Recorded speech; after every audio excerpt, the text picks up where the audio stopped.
Hello everyone and welcome to the Constructive Criticism Network. This network is here to help you improve at Magic the Gathering at every level. From Pauper Leagues to Top 1000 Mythic, we've got you covered. If you want to hear the entire network, head on over to our sponsor at PureMTGO.com, where you can hear each and every show, each and every week, and check out their sponsor, MTGO Traders, and tell them that the CCMTG Network sent you. Now sit back, enjoy the show. From YouTube, podcasts, and more, here's this week's episode from ConstructiveCriticism.com. How's it going, everybody? It is 4:30 Friday afternoon, May the 8th, 2020, and it's time for this week's trip down the Homeward Path. My name is Adam, and my voice is fading, so I will attempt to do this as not gravelly as possible, but we got what we got as far as my voice goes. So, this week, or for those of you who don't know, before we get into what we're doing this week, this is the Homeward Path. My name is Adam. I'm a husband, father of three, work a full-time job. I just got done with hour 49 for the week. I'm probably pushing 51. But somehow, some way, we find a way to make the most competitive Magic we can work. For me, that means getting a chance to play FNMs. That means making some amount of progress on the arena ladder, which I really haven't been doing this month. That means, playing in local opens, supporting my local game stores, but trying to be as competitive in those events as I can. For you, it may mean something similar. For you, it may mean something with greater aspirations, but still, a lot of my focus is on fundamental and trying to accomplish what we're doing on a limited time budget or a limited financial budget. Either way, that's what we're here for. So, this week, we're talking companions. And it's a little bit of a hot button topic, so before I dive into what I actually want to talk about, I want to give my stance on companions. I want to let the record show how I feel about the card design and the power level and all of that. Personally, as someone who doesn't hate playing Hearthstone, it's just a time suck away from my ability to play Magic, so I don't play Hearthstone. It's not that I have any kind of a grudge against the game. It's not that I have any kind of a superiority complex when it comes to Magic. I just enjoy playing Magic more, so I play Magic more. Regarding kind of what we do, the closest comparison I can draw from Hearthstone to Magic is that Hearthstone had the cards like Baku the Moon Eater and Gen Greymare, both of whom encouraged you to build your decks in a very specific way and in return gave you a power boost. But that power boost was in the form of powering up your hero power, and then there are obviously effects within that game that buff the hero power or give you benefits for using it or refresh it so you can use it multiple times in a turn, so on and so forth. At the end of it, it ends up being this whole thing you can build around, and you get that at the start of the game. It's not an extra card in your hand. It's not, varying power levels of abilities based on how you build your deck. It was just kind of really good from the word go, and then depending on how far you went into it, dictated how much better it got.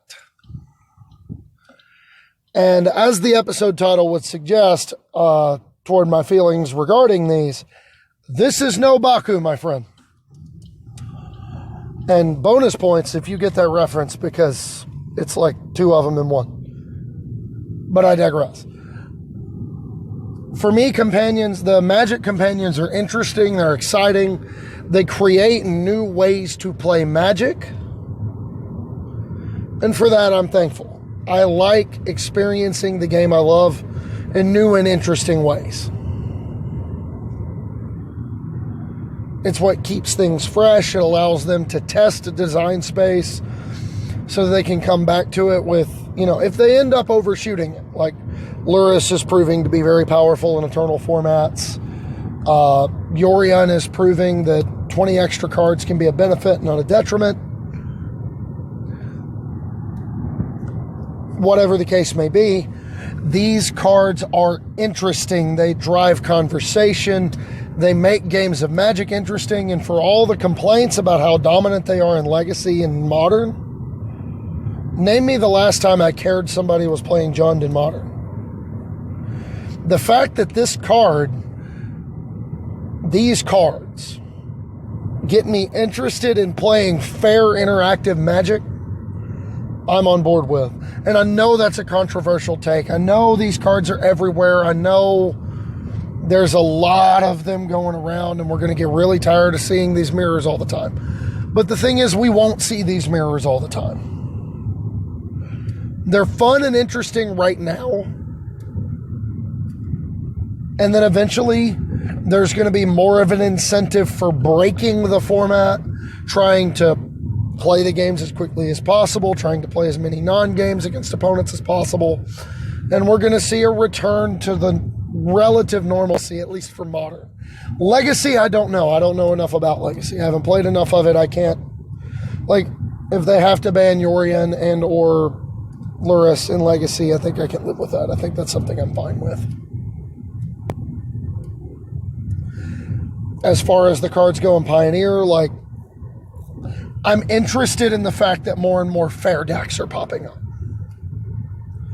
Like, the ability to play a Jund deck in Pioneer and not get laughed out of the event hall, that's appealing to me. The fact that we can do anything else. Like, we don't have to play, like, 2 months ago, not even 2 months ago, like a month ago, the conversation driving Pioneer was, do we need to ban Underworld Breach and Inverter of Truth? And or Thassa's Oracle, and or Jace Wielder Mysteries, and or Dig Through Time. What are we talking about now? Whether or not we need to ban Lurrus because these weird fair decks are too good. Like, we'll get to it in a minute as far as like how these cards are used, but suffice it to say, you can't use these cards in literally every deck. They're not Phyrexian mana cards. They're not,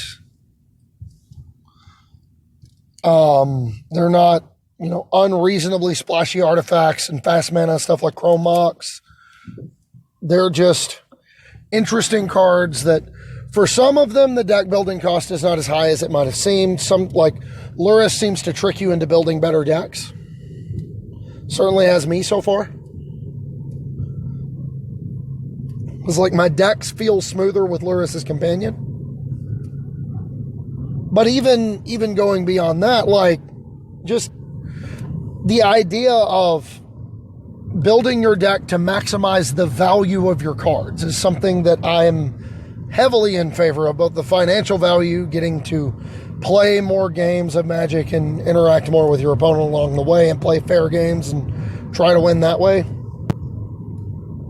is something I'm here for. But even just getting to build new and interesting things I haven't considered before, things I've considered before but now get a real shot in the arm from access to this kind of card and effect, I'm here for that.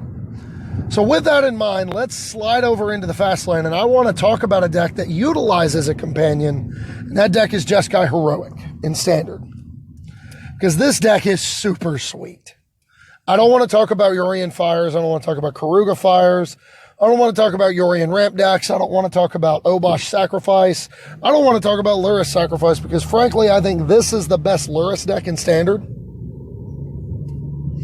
that's been discovered so far, and it's the one that kind of pushes the idea the card brings to the table to its maximum.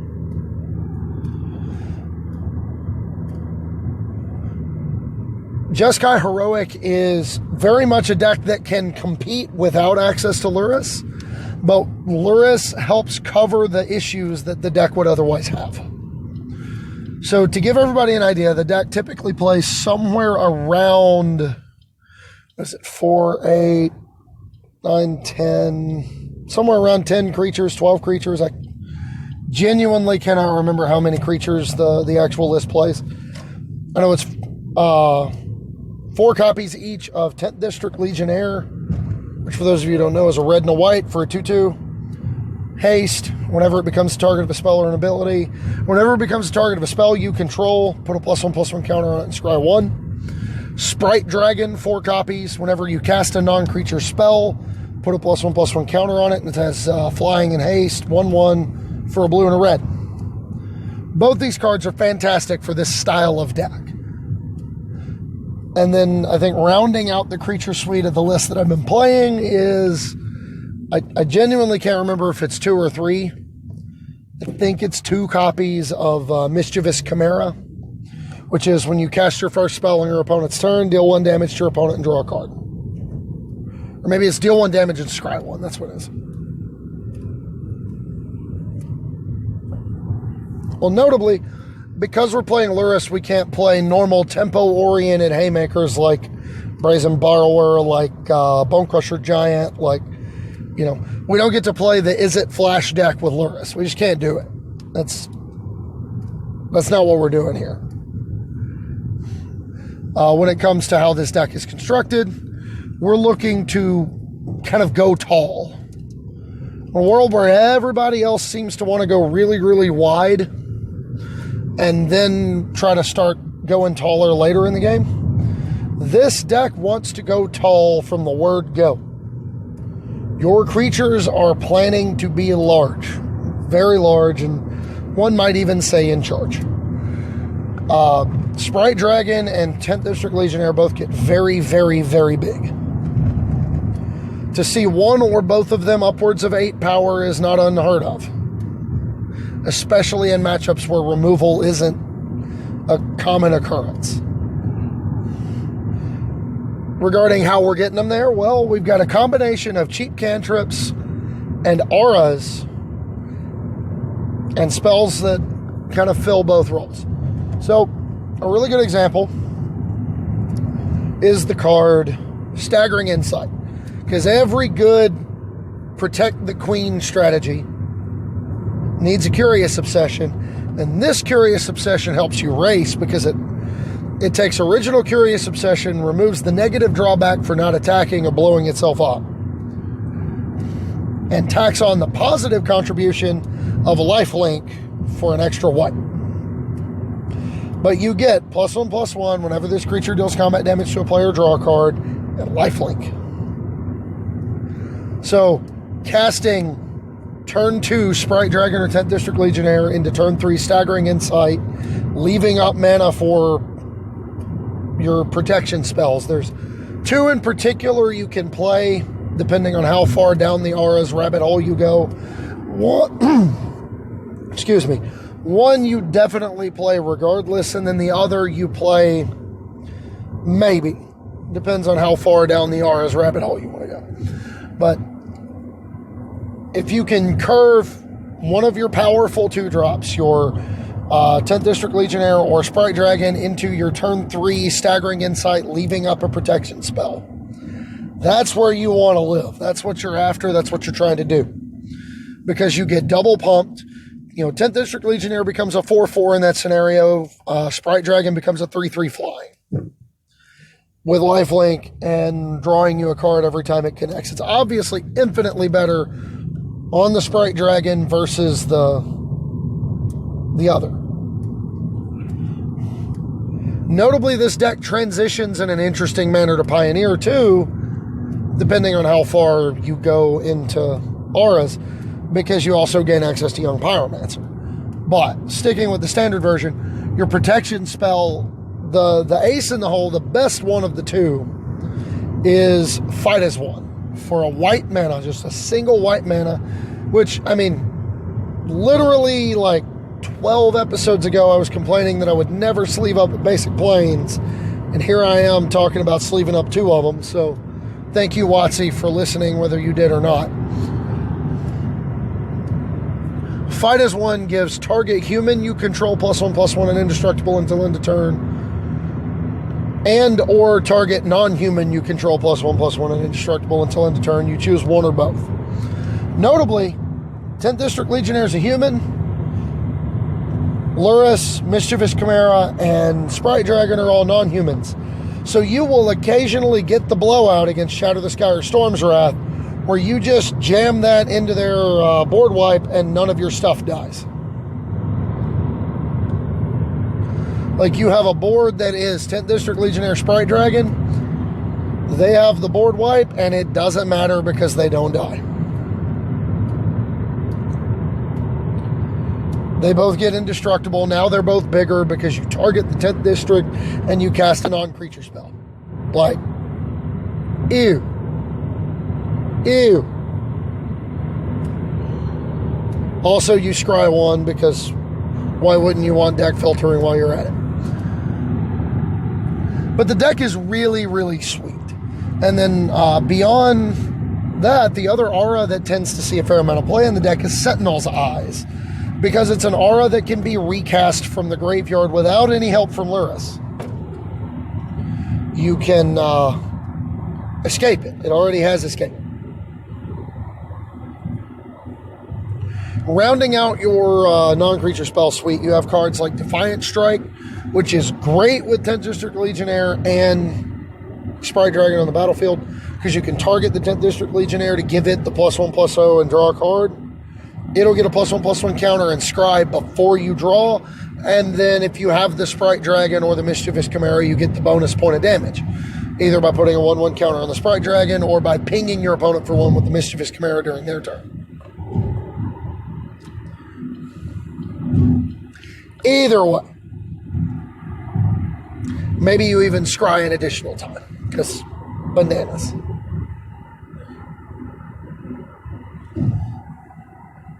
But rounding it out, we have cards like Opt that help fix mana.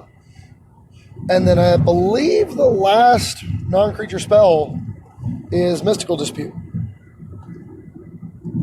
Don't quote me on that. I don't have the list in front of me, and I'm kind of driving down the road. I am not about to pull it up right now. But land-wise, we play 18. We play all 12 shock lands, 4 Sacred Foundry, 4 Hallowed Fountain, 4 Steam Vents, and then 6 basics. So this kind of falls in line with what I was talking about when I said I wanted to do an emphasis on budget decks that are a little bit different from the mold, because this is a deck where if you've invested in your ability to get lands, this deck is unreasonably cheap. Like if you already have the lands, this deck can be built for the cost of Lurrus. And then everything else is pennies. At least for now. If it ends up being a really, really good choice, that may change. But for now, if you've got your lands and you can stomach the price tag on Lurrus, and you should, because Lurrus is going to be one of those cards where if it's not banned in like Pioneer or Modern, it's going to be one of those cards you can slot into a ton of different decks. So it's not a card, it's the kind of card that I like to invest in. You know, the companions that's kind of bleeding into the opening topic on the companions themselves. The companions are fantastic investments as long as they don't end up banned, because of the way they let you build decks. You can build a lot of different decks with the same companion. You can build the same deck with different companions. They're very versatile. To a point. Like, Obosh is pretty straightforward. You want to deal a ton of damage, and Obosh is going to help you do it by making your stuff deal more. So, that wraps up our Fast Lane segment. Let's slow things down, and let's talk what it means to build a deck with a companion. Because for me, there are some levels to it. First and foremost, let's reiterate what the companions are not. They are not the same as the similar cards that were used in Hearthstone. They do not give you a bonus at the beginning of the game beyond being functionally an extra card in your hand. Is that a big bonus? Yes. Being able to mulligan a little bit more aggressively and still have access to another spell to help round out your curve. Having access to something when your opponent rips your hand apart with discard spells and cards like Thought Distortion. All of these are fantastic points in favor of the companions.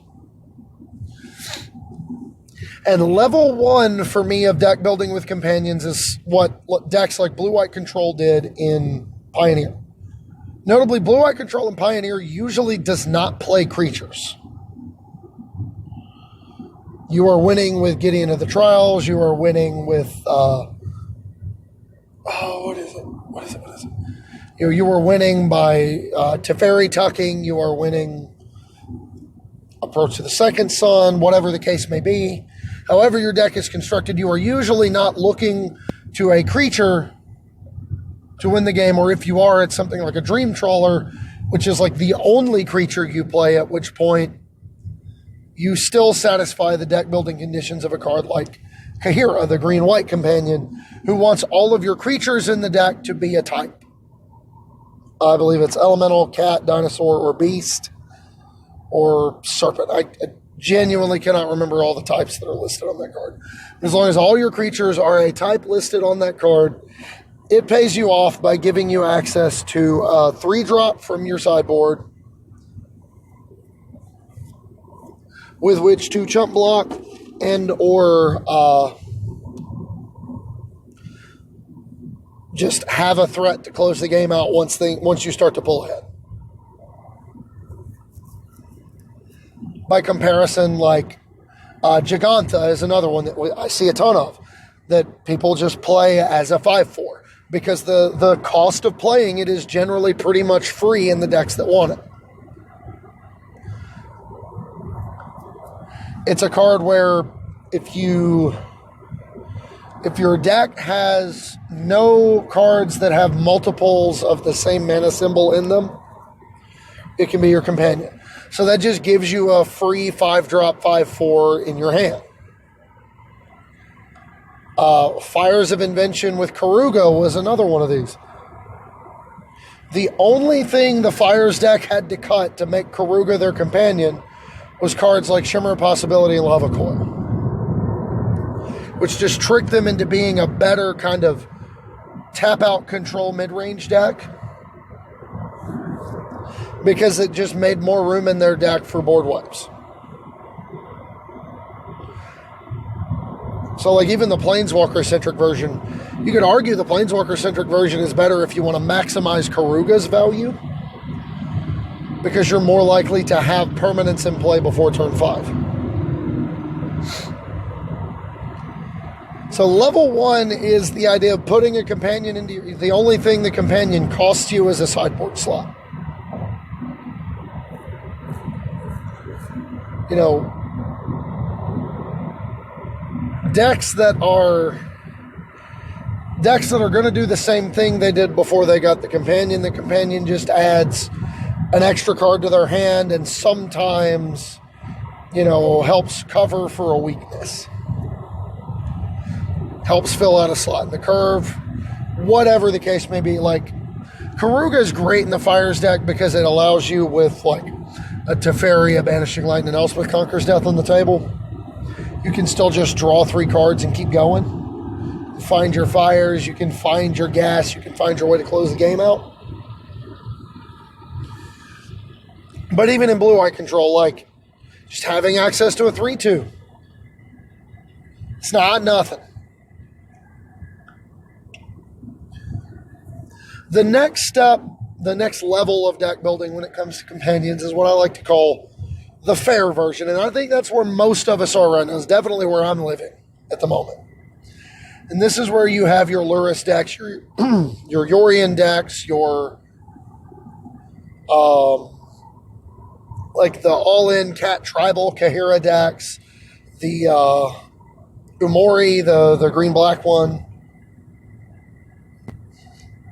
These are the decks that, while technically built around them in the sense that you're actually having to make some deck building concessions in order to play them, at the end of the day, what you're really doing is kind of skewing your deck in order to take full advantage of your companion's wall of text in a way that generates, like, card advantage. Yorion, by design, just does this. There's not really anything truly and utterly broken to do with Yorion. which, I mean, frankly, that's what makes it so good in Standard, right? Standard decks are very rarely completely broken, so much as they are decks that just get way more value than everybody else. That's kind of what the Yorion decks feel like they do. It's really good.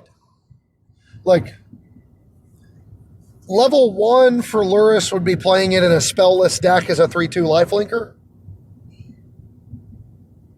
Or a permanent free deck where you're, or, you know, something that wants to win and Pioneer with something like Bitter Blossom, or something in Standard with Dreadhorde Invasion, and you're playing it as a 3/2 lifelinker with the ability to buy back your win condition. That's level 1 with Lurrus. Level 2 with Lurrus is like jamming, you know, changing from the Planeswalker-centric version of blue-black board control that I had to going back to the old creature version, because Lurrus provides instant value. Which is to say, Lurrus on turn 5, buying back Augur of Bolas that chump blocked on turn 4, or that died to my turn 4 Ritual of Soot. Like, Lurrus into Augur of Bolas to find another removal spell. Now you're getting 2 cards off your Lurrus immediately, and it's value. You know, Yorion comes in and blinks Fires of Invention so that I can cast another spell, or 2, is pretty, like, cast the Cavalier, then cast the Lurrus as your second, not the Lurrus, the Yorion as your second spell to blink out the Fires of Invention so that you can then use your mana to cast your third spell. That's really powerful. And unlike Karuga, doesn't force you to cut your interactive elements early in the game.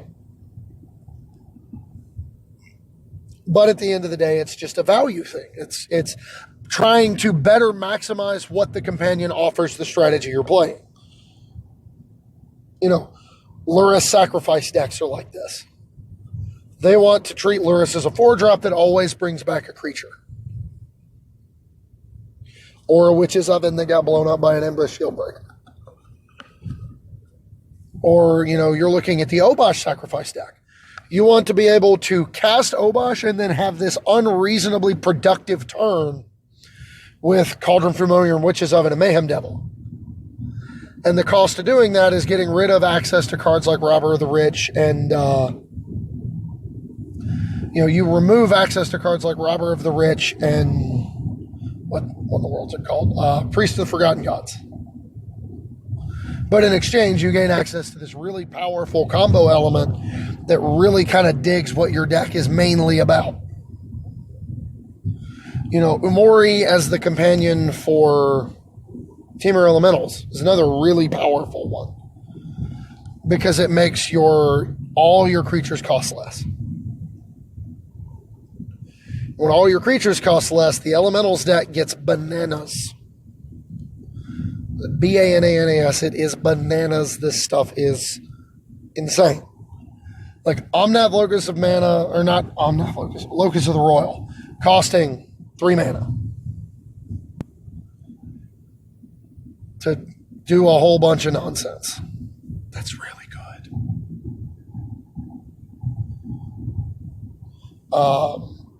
What is it? Cavalier of Thorns, Cavalier of Gales, Cavalier of Flame. All of them costing 4 mana. Really, really powerful.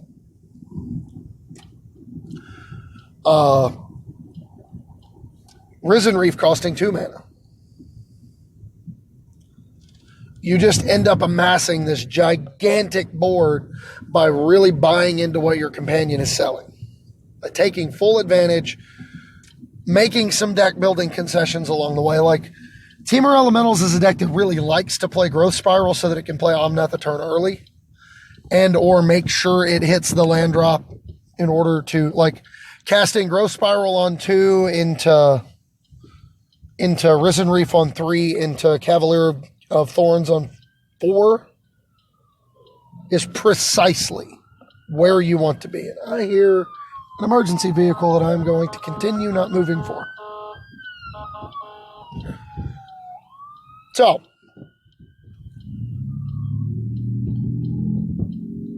when it comes to level 2 deck building, this is like where most Magic players like to live. This is mid-range gameplay, right?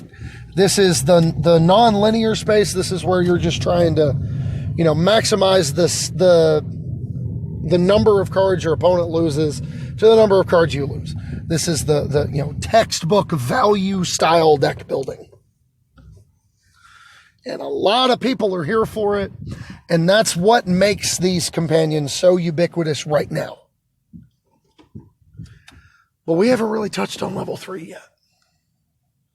Level 3 is where things get really interesting. Because level 3 is what happens when you buy so far in on the companion that you are paid off in more than just like bits and pieces of raw card advantage. A really good example would be something like Obosh in a Rakdos deck, where you're playing like Knight of the Ebon Legion. Knight of the Ebon Legion? You're playing cards like trying to remember Rotting Regisaur. You're playing Gutter Bones, and what your goal is to do is to have a bunch of permanents on the table so that when you cast Obosh on turn 5, your opponent dies.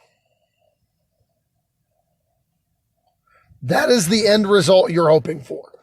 You're not hoping to like do a couple of cool things, maybe start to pull ahead a little bit.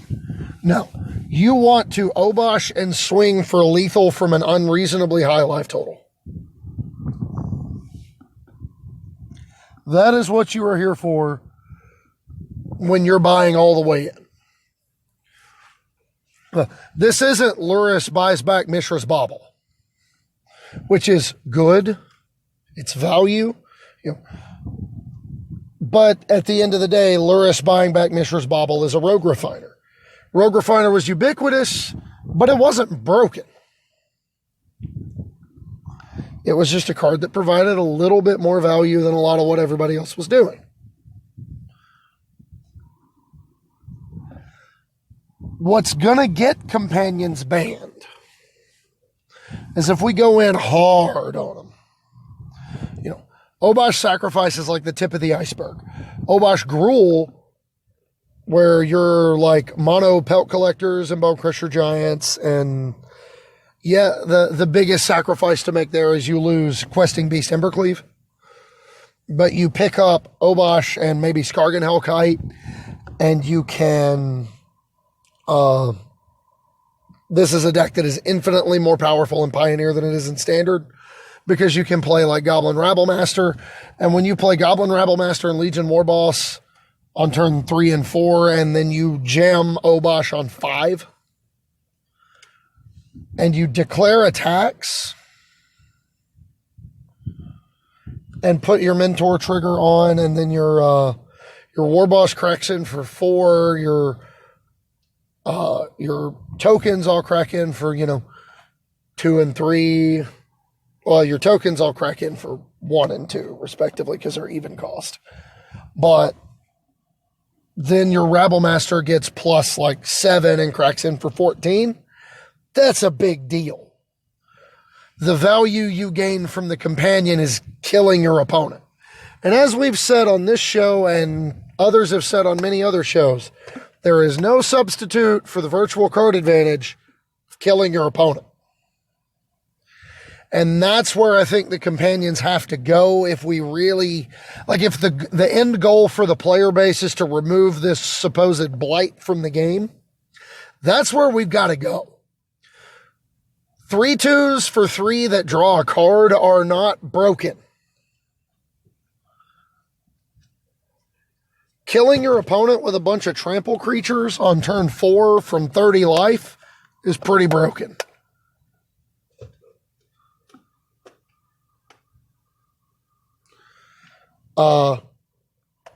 Another really like Umori is the closest one I can think of where the way you want to maximize the card is the kind of thing that lends itself to the most broken of decks. And it got me thinking like Umori Goblins in Pioneer might be a really interesting way to try to push this. The idea that you already want to play mostly creatures in your Goblins deck anyway. And if you really look at the history of Magic, we have most of the good Goblins in Pioneer. We have Pile Driver, we have Skirk Prospector, we have War Chief, we have, what's his name? Siege Gang Commander, we have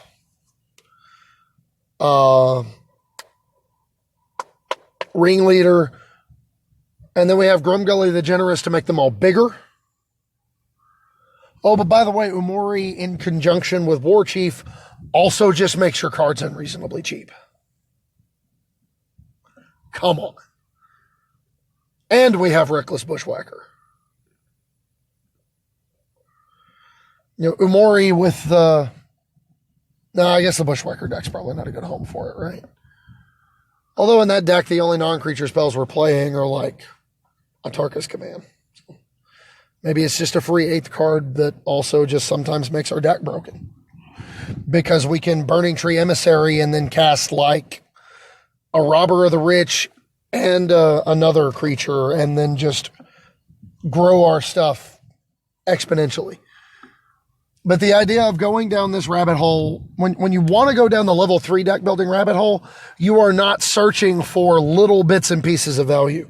What you're searching for is the linear aspect, the idea of going so far in on what this card does that your deck arguably functions like subpar compared to playing Magic from other decks if it doesn't work. But when it does work, because this card is functionally always in your hand, it feels like your cards are just better than theirs. I don't know that we'll ever get to a point where enough companions are that way that like they end up getting banned, or enough decks are capable of being built that way that they end up getting banned.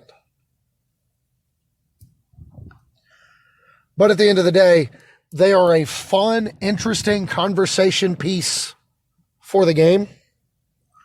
I personally do not have a problem with them. Now, I preface that, or I follow that statement up.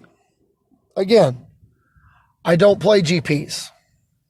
I might get to go to one a year. I don't play a lot of PTQs. I might get to go to 1 to 2 a year, assuming we ever get to have any more this year. Kind of feel like I should have gone to some of them earlier on now that we may not have anymore. I don't get to play SCG Opens. They don't come close enough around here for me to go to. And I don't know enough people to be able to justify making the trip and shelling out that expense in order to go like O2 and drop. I am automatically qualified for side events at SCG Opens right now because I would have to shovel out for lodging anyway. I don't know anybody. Like, I know there's network co-stars, but I don't want to try to rely on the kindness of people who've never actually met me face to face. So at the end of the day, like, my opinion when it comes to what these cards mean for competitive Magic is a little skewed because most of my competitive Magic experience is going to be at my local game store or someone else's local game store. But personally, I like them. They're interesting. They're exciting. I've always been a deck builder more than I am a player. I've always enjoyed building decks, and then when I get to play them, I like to refer to it at work as company average. Skill level sits somewhere just below the middle. So I've always enjoyed playing the game as an experience, and the deck building is where I like to try to get my edges, try to come up with something, try to put a little bit of an angle on the format. That's always been something I've always enjoyed, partially due to budget constraints, mostly due to the fact that that's what I just enjoy doing.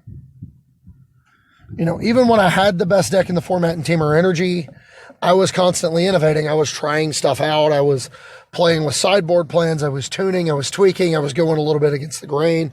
All other decks were trying to fight over who could go bigger. I was curving down and playing counter spells in my mid-range green deck. Like, that's the kind of stuff I like. And companions ask me to do that every time I want to play them. And I'm here for that. So,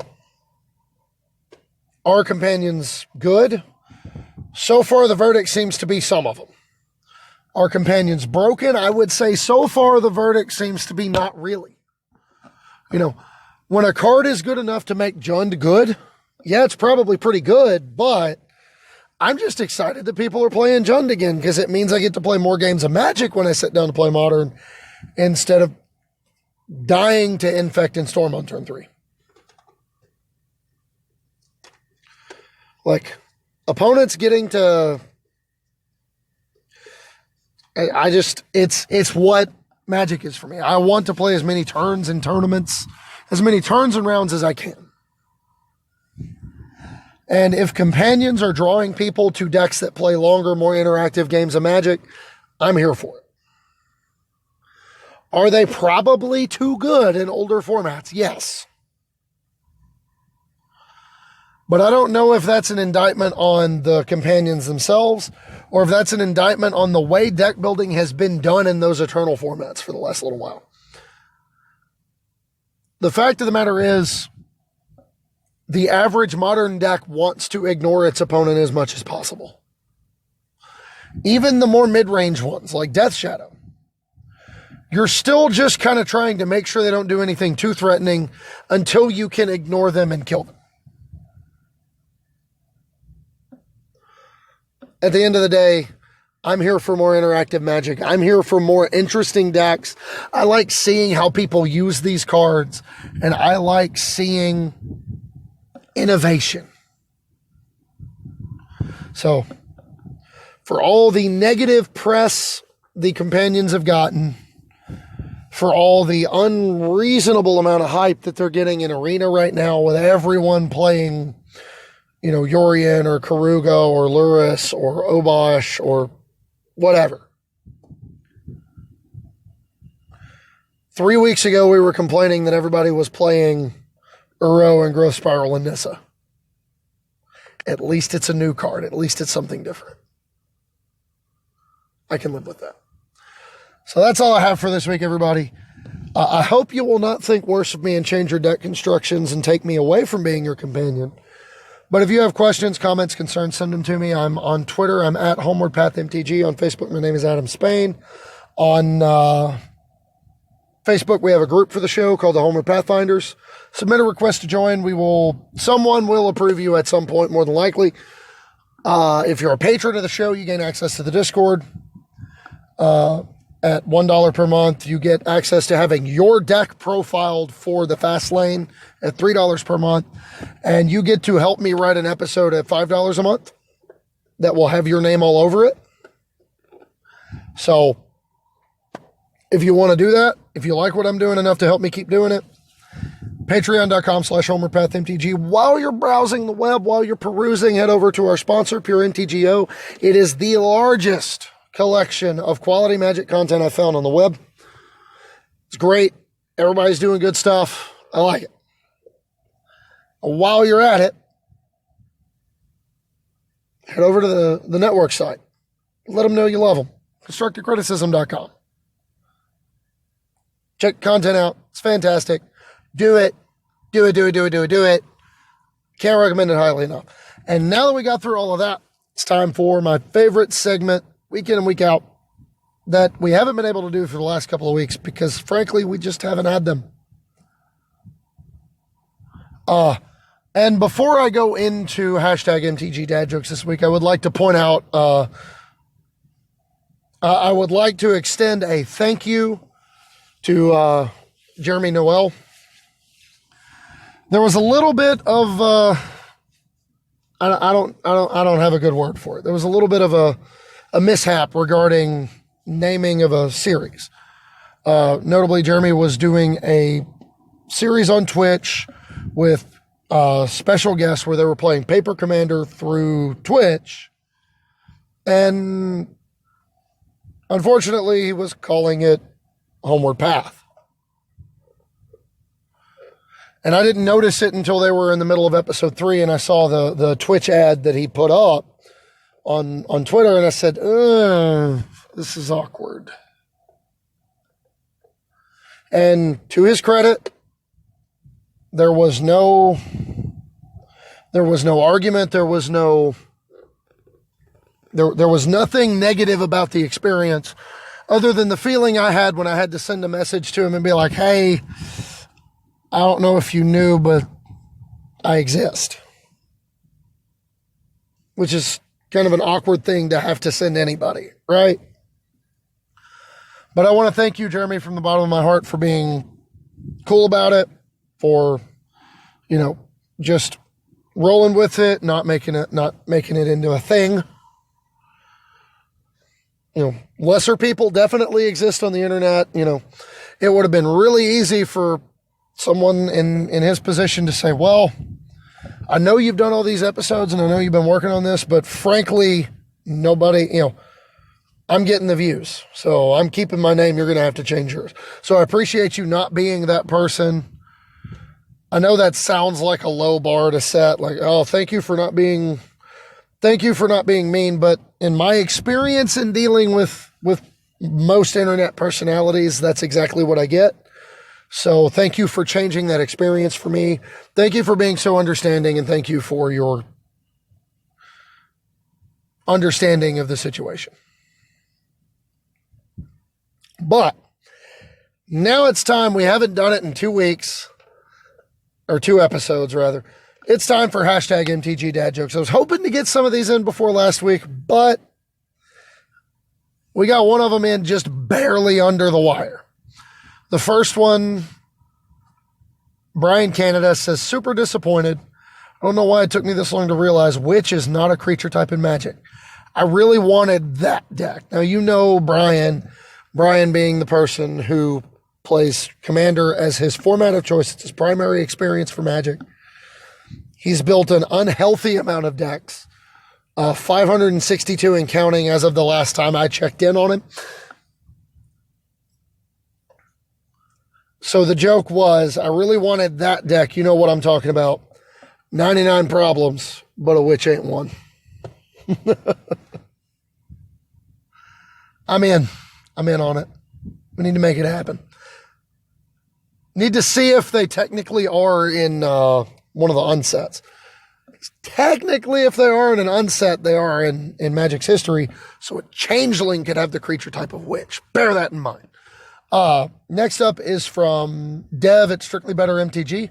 Said petition to start calling Stone Coil Serpent Stone Coil Steve Austin. It definitely needs to be accompanied by the sound of glass breaking every time it enters the battlefield. If that ends up being the common usage in the lexicon. And last but not least, we have, oh, come on, where'd it go? It's not pulling up. There it is. Jamie Gonzalez, or at Turn 1 Serum Visions, courtesy of Drake Saucer. And it's a screenshot from MTGO. And it says, Senpai Me is being attacked by Dragonlord Kolagon, Gyruda,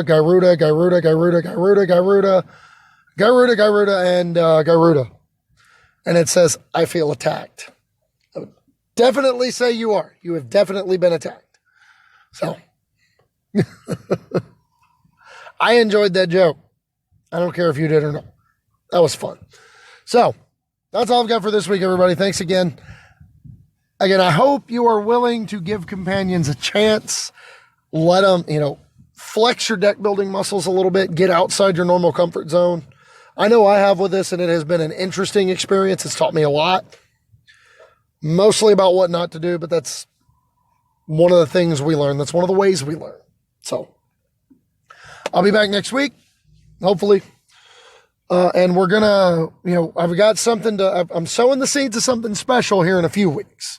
So just keep an ear to the ground, or the internet, or you know what I'm talking about. Keep an ear out, and I'll leave you with my traditional sign off every week.